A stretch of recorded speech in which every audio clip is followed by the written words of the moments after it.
پښتونخوا نیشنل عوامي ګوند د عثمان خان کاکړ دریم ټیم په ترڅ کې د مسلم باغ د لوبو په ډګر کې یوه لویه دستوره ترسره کړه.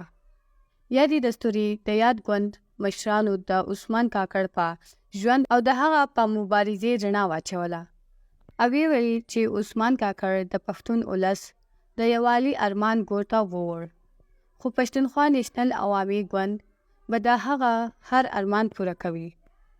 د پښتونخوا نیشنل عوامي ګوند ایالتي مشر نصر الله خان زیرې په خپله وینا کې وویل چې عثمان کاکړ د وخت اتل و، خو دښمن په ډېر هنر هغه رانه واخیسته.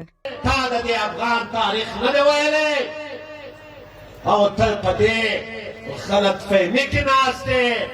داسې ورځ به راسې چې دا پښتون چې نن پر امن جدوجهد کوي، نن دا په زراو زراو خلک دلته ناست دی، دا پر امن جدوجهد ته لاره کړې ده او شاید داسې وخت راسې بیا دا ولس په خپله مخ به ځي.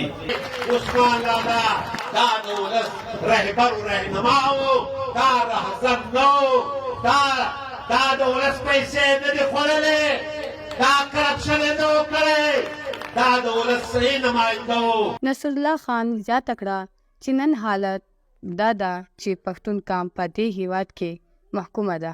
دستورې ته د یاد ګوند د ښځینه څانګې ایالتي مشرې صاحبې بړیسي غونډې ته وینا کې وویل چې عثمان کاکړ غوښتل چې ښځې په سیاست کې فعاله ونډه ولري.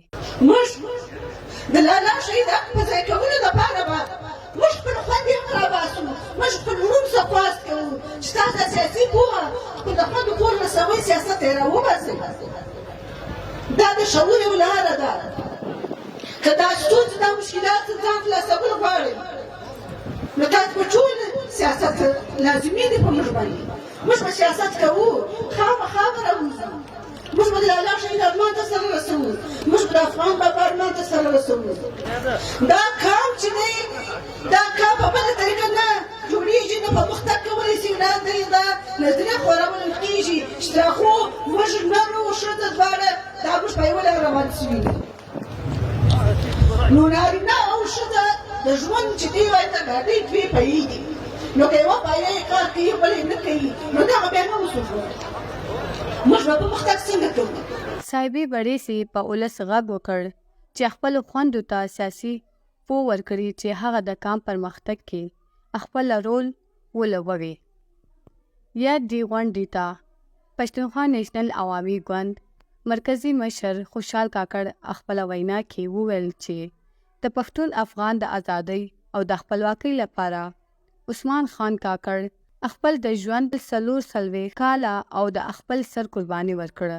د افغانستان پر دې سقوط باندې هغه خاموشه نه پاتې کېدی، نور کې نسو کولی د ترهګرو د بدته راویستلو باندې ملي شهید په کراره نه کښېنستی.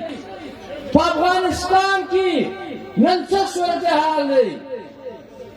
خبره د دې نه ده چې پر افغانستان باندې د چا حکمراني ده.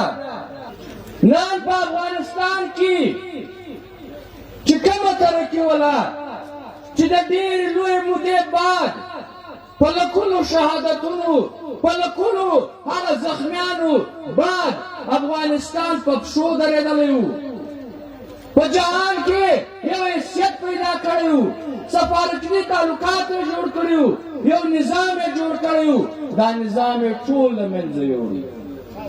نن په افغانستان کې طالب حکمران دی. موږ طالب ته دا وایو چې طالبه خبره دا نه ده، د پښتون افغان دا ازلي دښمن دا ستا ملګری نه دی. د پاکستان او د پنجاب او واکدارانو دا فیصله کړې ده چې د ټول پښتون افغان د بولانه تر چتراله اټک میاوالی پکښې او پاټا پکښې د دې وسایل به دا به IMF ته ورلډ بینک ته او دا به عربیانو ته حواله کړي چې د ځان قرضې په کمې کړي. خوشحال کاکړ وویل چې د عثمان کاکړ د مړینې پس د افغانستان ملي حکومت ونړېده او د افغانستان ټول ملي ادارې یې ختم کړې. تنها ملاخیله پښتو جرنل مسلم باغ